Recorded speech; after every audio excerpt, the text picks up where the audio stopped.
Hey YouTube, it's your girl Sherry, aka the Real Share Bear, coming at you again today. It is June 5th, I believe, Thursday, June 5th. Today is my 7 weeks out from VSG, or vertical gastrectomy surgery, which I had in Tijuana, Mexico with Dr. Garcia on April 17th, 2014. Just to recap and give you my stats, my high weight was 353 pounds, day of surgery, 333 pounds. Last week, I came to you at 304 pounds, and this week was kind of interesting weight-wise. I think I got a little cocky at the beginning of the week.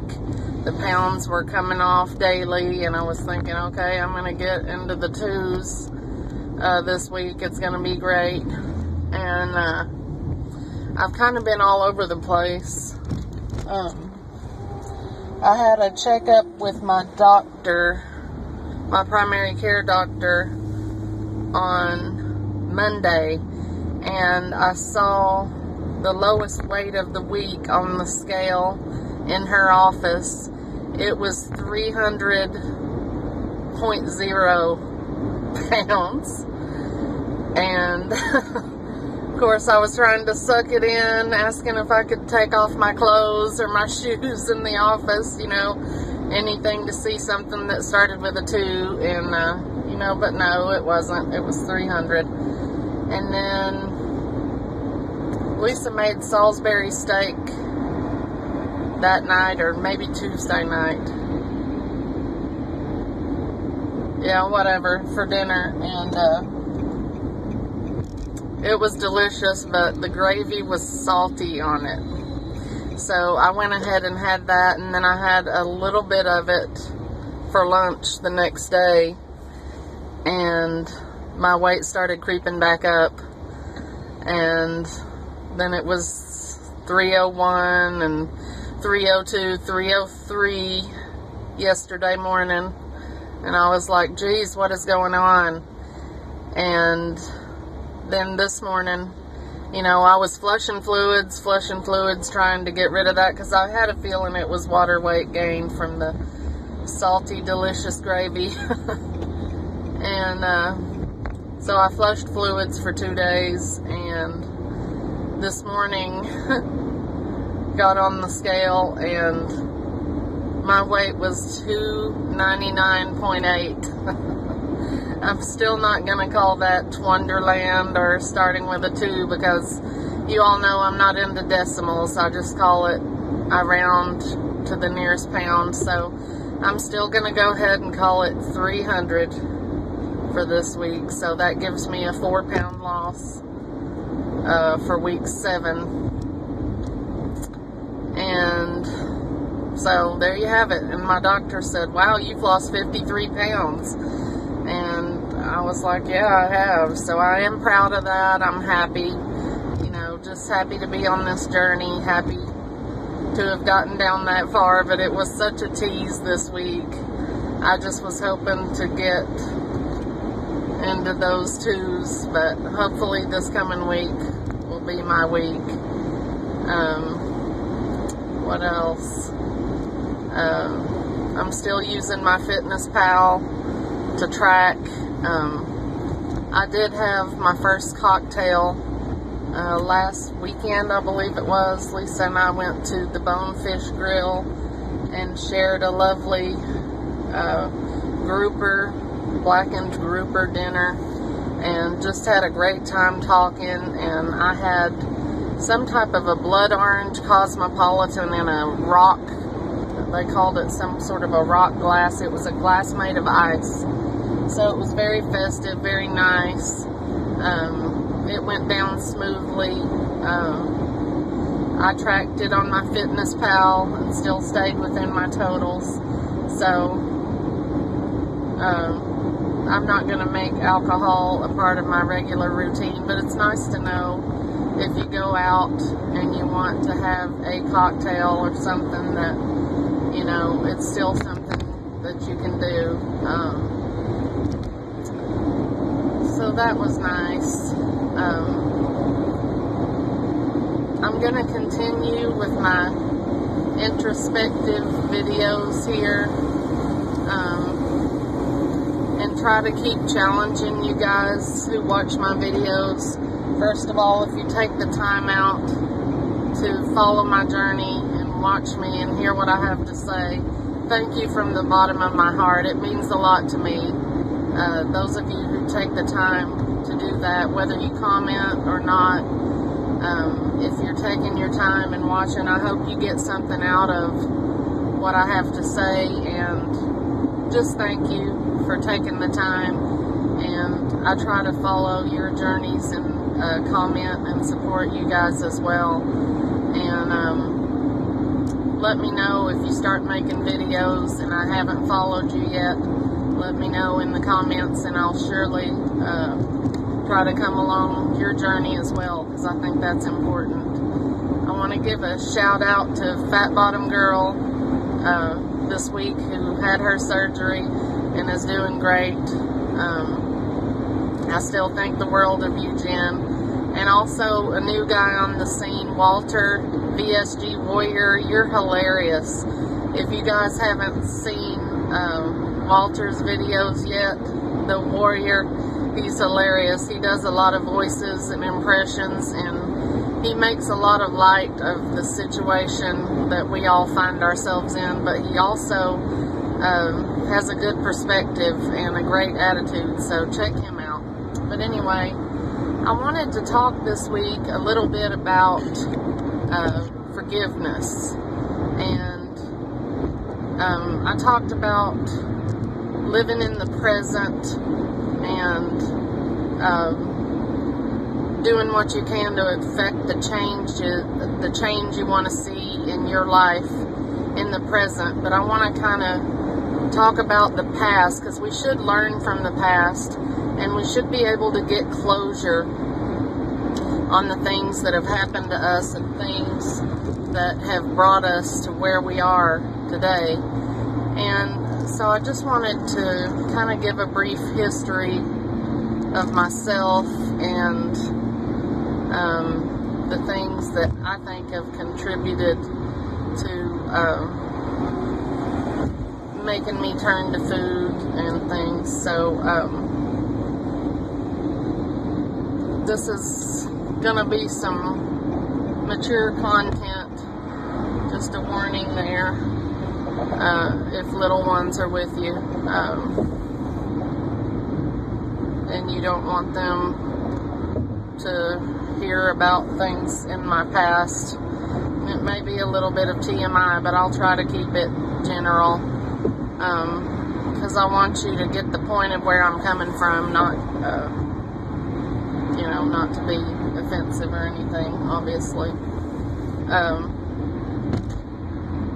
But when I was, I'll say 5, I had a neighbor who was a friend of mine's dad touch me inappropriately, in a tickling sort of way, and I never told anyone about that until I was grown.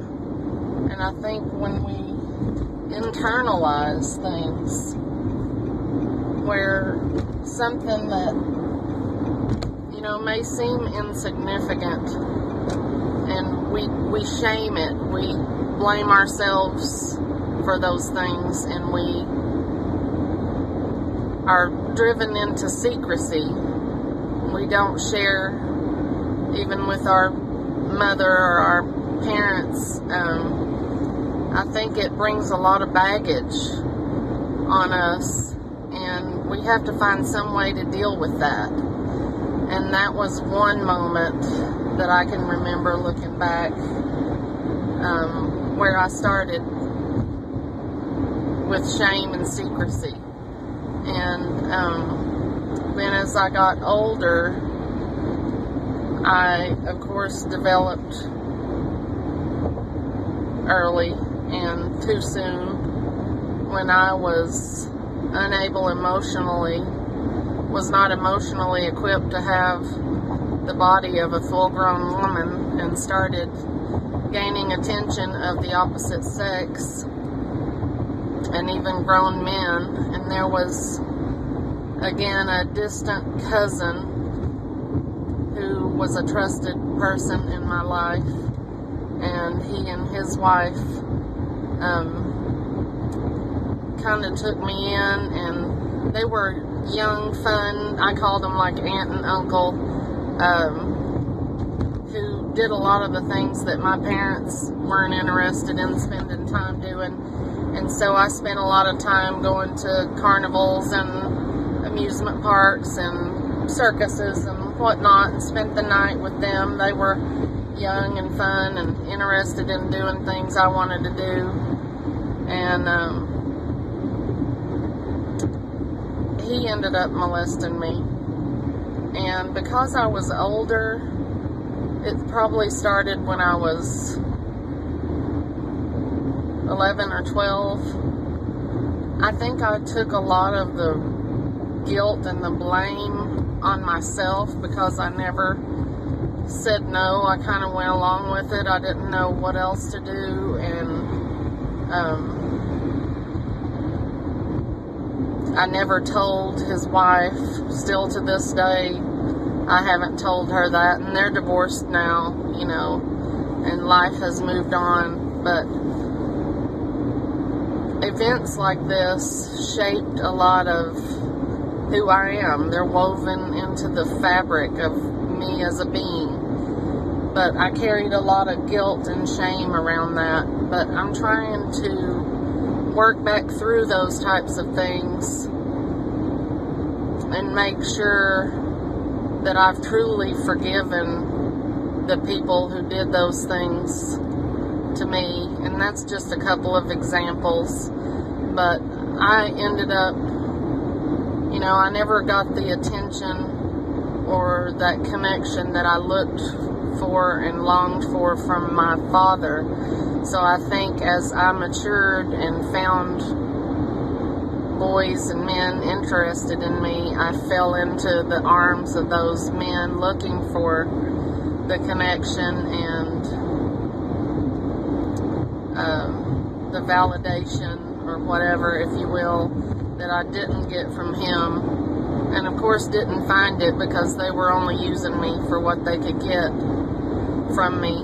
But I think part of me becoming morbidly obese was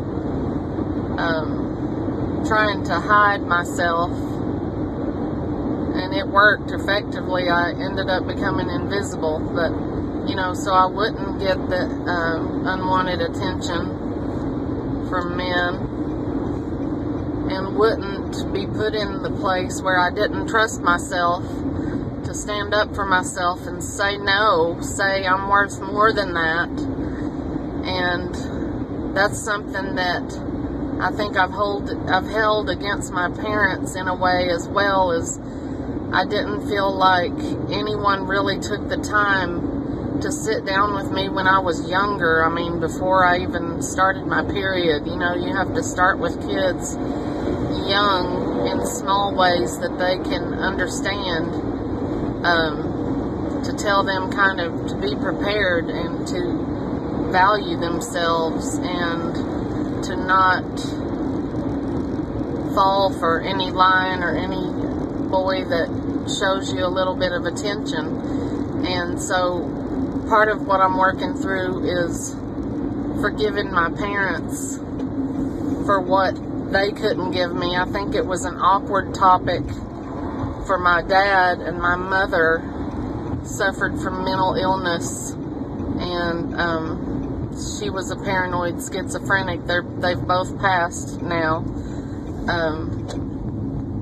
but she had her own issues and religious delusions and things that she was off dealing with. And although she loved me like none other, that's one thing I can say, is I know for sure that my mother valued me and loved me like no one ever has or will. But she had a very skewed idea of how you should relate to the opposite sex, and she was kind of on the religious, like,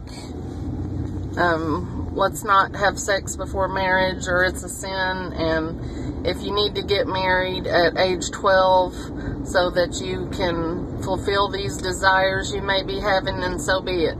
You know, just really warped, skewed sense of what a young girl's values should be, and so she wasn't able to teach me, and I guess my father felt too awkward about it, and he was kind of misogynistic and egotistical and very sexist and racist, kind of wrapped up in his world kind of guy. And then there was my stepmother, who asked me if I knew what intercourse was at the age of 16, when I had actually been sexually active for about 3 or 4 years. And I'm kind of going, yeah, it's a little late for that, you know, but thanks. So anyway, I'm working through forgiveness, you know, forgiving those that used me as I allowed them to, forgiving my parents for what they weren't able to give. I know the author and speaker T.D. Jakes talks about how some people have like a 10-gallon capacity to love, and some people have like a 1-gallon capacity. And you can't expect someone who has a 1-gallon capacity to love you to where you'll be able to feel fulfilled, if that makes sense. So I feel like my dad and my stepmom had like a 1-gallon capacity, and I had like a 10-gallon love tank. And so I always felt like I needed to fill that void with something else or someone else, because I had that 10-gallon love tank and it always felt empty. So these are a lot of the reasons why I felt like I turned to food. As an only child, I felt a lot of loneliness, and my mom was off evangelizing, looking for Jesus and doing her thing, and she also took care of her parents when they were elderly, but with no siblings. And I lived primarily with my dad and stepmom, and you know, they tried to protect me, but at a certain point I just kind of, you know, went wild and ended up,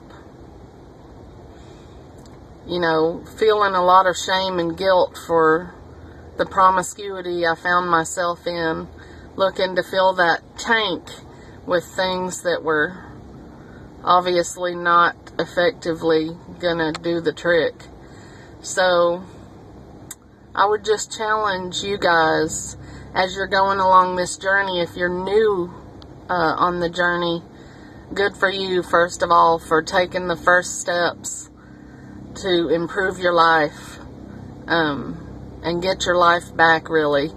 And if you are one of those people who's really focused on the physical aspect of working out and planning your meals and getting all your protein and your waters in and stuff, good for you for that. And I'm doing that as well, but I'm trying not to get too bogged down in that, and I'm trying to really do the work mentally. Well, this video is getting long, so anyway, I just think forgiveness is important to your soul, and important to work out the things in your past and people who have contributed negatively to where you found yourself.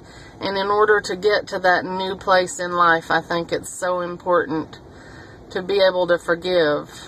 God the Father requires me, my God requires me to forgive people if I want to be forgiven.